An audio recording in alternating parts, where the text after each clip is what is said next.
Assalamualaikum warahmatullahi wabarakatuh. Apa kabar anak-anak soleh dan soleha al-musawir?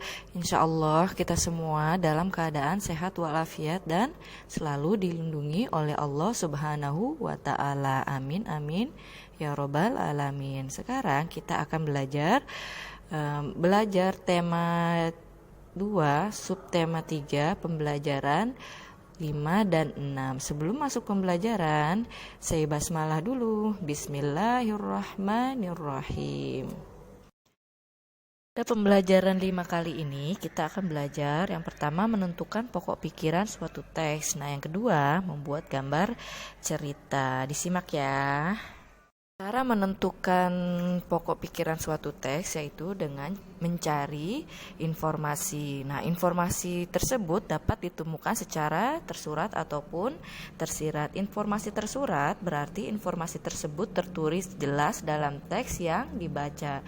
Sementara informasi tersirat merupakan informasi yang tidak tertulis langsung dalam teks yang akan dibaca.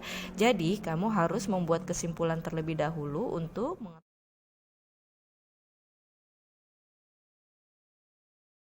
Selanjutnya kita akan belajar membuat gambar cerita. Nah, sebelum membuat gambar cerita, kita pahami dulu langkah-langkahnya.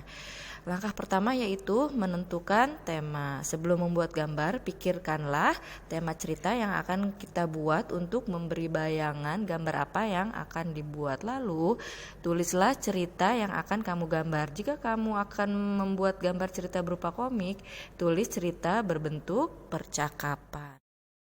Langkah kedua yaitu mempersiapkan alat-alat gambar.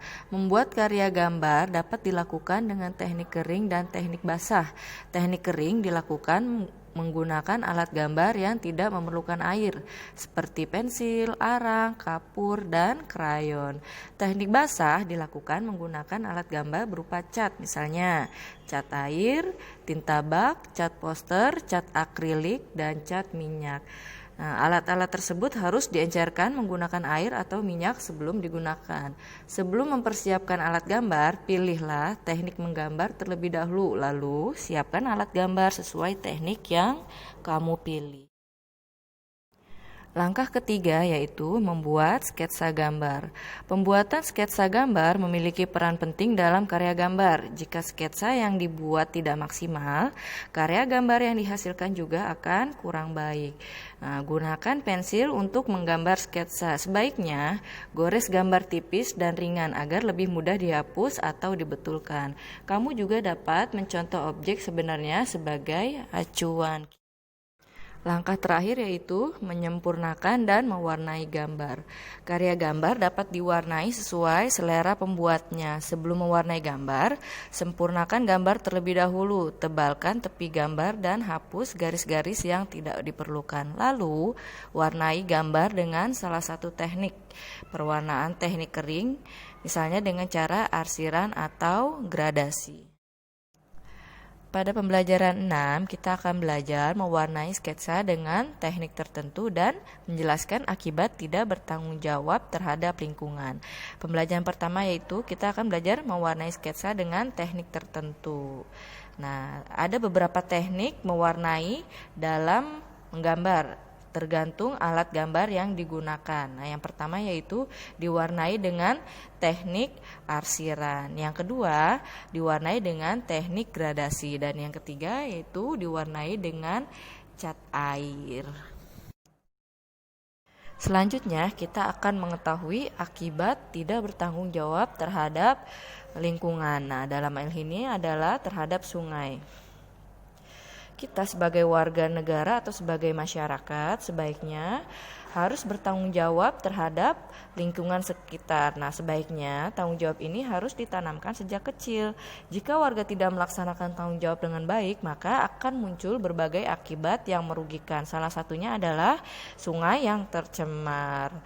Nah, di sini misalnya banyak warga yang membuang sampah di sungai. Sampah-sampah tersebut kemudian menumpuk sehingga menyebabkan sungai dipenuhi oleh sampah. Sampah membuat aliran sungai tersumbat dan tidak lancar. Aliran sungai yang tidak lancar dapat mengakibatkan banjir ketika musim hujan. Perilaku lain perilaku warga yang dapat mencemarkan sungai, misalnya pembuangan limbah. Nah, masih banyak pemilik pabrik yang tidak bertanggung jawab terhadap limbah yang mereka hasilkan.